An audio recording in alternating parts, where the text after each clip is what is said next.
Hi again, welcome back to Spirit Lounge.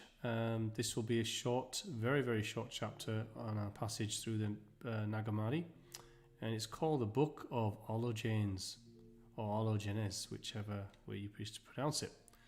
So I think we have that on the screen now, so we'll push that onto the screen.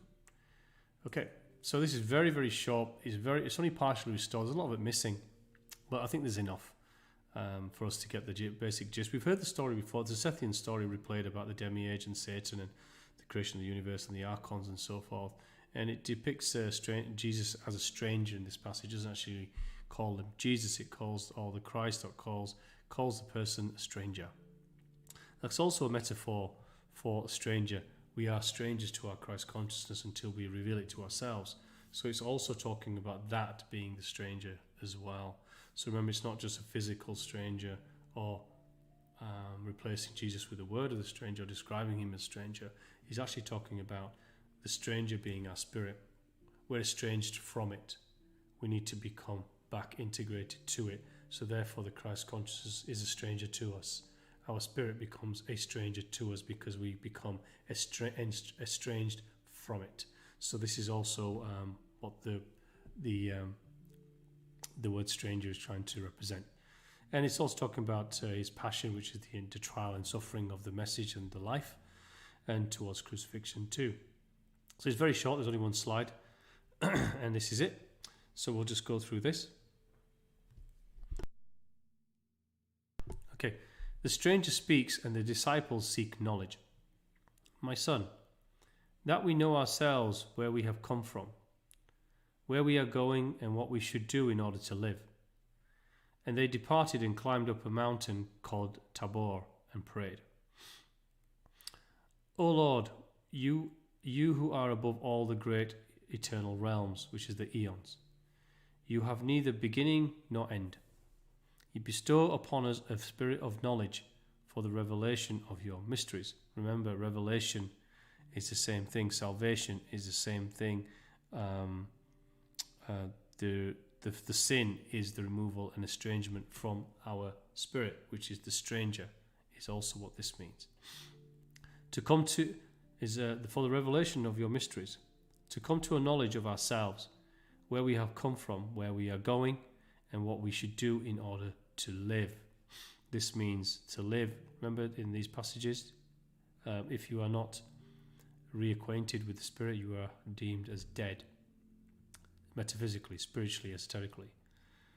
You live when you reconnect and become unestranged with your internal spirit. Excuse me, the stranger is tempted. The stranger uttered these words.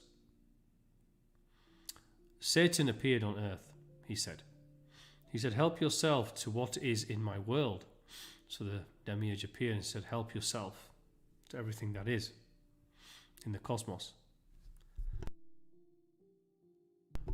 And eat of my good thing, silver, gold, and clothes. The stranger said, get away from me, Satan. This is talking about the demiurge here. For I do not seek you, but my Father, who is superior to all the great realms. I have been called the stranger because I am from another race. This is not talking about human beings and other non-planetary beings. This is talking about those who are of divine ascent. Those who are reacquainted with the spirit are called the another race, or the other generation, or the Sethian generation. This is what this is talking about. Not from your race. One in control of the world said to him, this is a demiurge, we ourselves, and there's a whole passage missing. Stranger answered, go, for I don't belong to you. Satan left him after he had angered him many times, but had been unable to fool him. He retreated to his own place in great shame.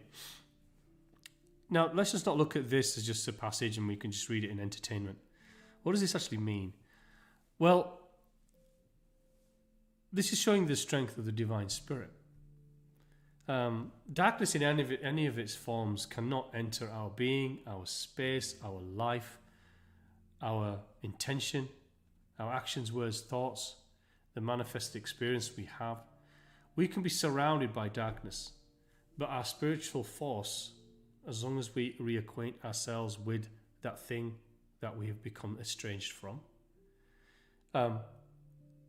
darkness cannot enter. It cannot see this light. It cannot come near, because the vibration of our spiritual self is so great. The frequency of it is so great.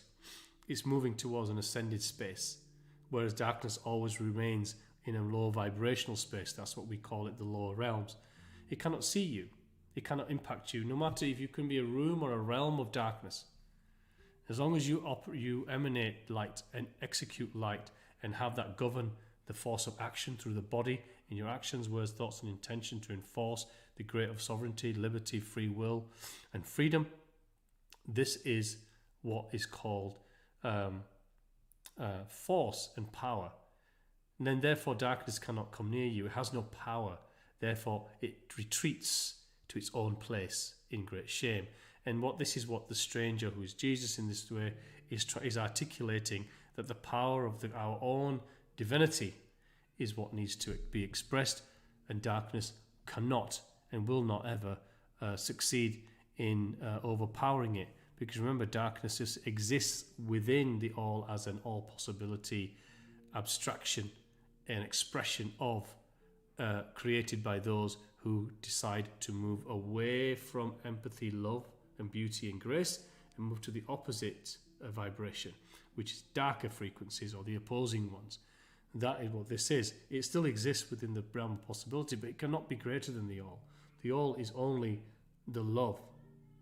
But beyond us is the possibility of creating the opposite, and there are those in this world who do that, who pursue that. The stranger is transfigured. The stranger called out, "O God, you who abide in the great eternal realms, hear my voice. Have compassion on me. Save me from all evil. Look down upon me and hear me. I am in this desolate place. Let your ineffable light shine upon me. Lord came to my aid, for I do not know, forever and ever." While I was saying these things, a cloud of light surrounded me.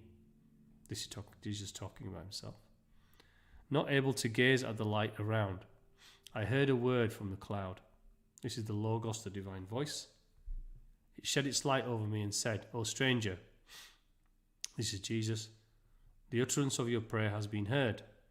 I have been sent to you. Announce good news before you depart this place." This is talking about the crucifixion. So this is talking about the time when Jesus is on the cross. Remember, the body is Jesus. The I and the me is the Christ consciousness. This is the Christ consciousness within Jesus, the spirit, the ascended spirit from within the body that we name Jesus, is calling out to the divine all to help its ascent back home from the sacrifice and the death of the body itself on the cross. So that's what this is talking about, that the divine light came around the cloud. You heard the divine word, which is the Logos of the all, coming and shedding its light over and removing the depart you from this place is not the body, it's the spirit within Jesus, which is the Christ energy. So this is a very, very short chapter. Thank you for listening to this. And again, all these messages throughout the Nag Hammadi, and I'll prove this in a video to come, is asking you to go into yourselves. He's asking you to have that revelation, to have that salvation, to remove the sin of detachment and removal and estrangement from the spirit, and to remove purgatory. Purgatory really is our own purgatory. What's purgatory? Well, purgatory is drifting away and having a life that is not of or not expressing divine grace. It's not understanding that the divine exists and becoming associated and reacquainted with it. This is purgatory. Purgatory is not some space, although at post-death we can create our own purgatory. This is true. And I have made previous videos on this in my when I first started. If you look back into the catalogue there, you'll see it. But the purgatory also is living life, which in these texts is called death, by being unassociated with your spirit. Purgatory is purgatory. What is that? Purgatory is a drifting in an empty space of darkness, well, that can also be living life of material expression of desire, lust, mind, ego, as touching us with the ego of the mind, the attachment to the body and the identification with it, and the drive from the lowest chakra frequencies of desire, lust, greed, accumulation, passions, and things like that. So this is also purgatory, remember. And again, this is the book that I've written. If it interests you guys, available in ebook and paperback. I think it's only $3.33 on an ebook. And any suggestions you wish me to look at in the future, Spirit Lounge, the Spirit Lounge 333@gmail.com, our Facebook Messenger, as we continue our journey to all gnosis. So again, thank you very much for listening to this. I truly appreciate it. It's very short today. The next video will be coming up, which actually is the last one, I believe. I'll check on that. But I'll see you on the next video, and thank you again, and God bless to you all.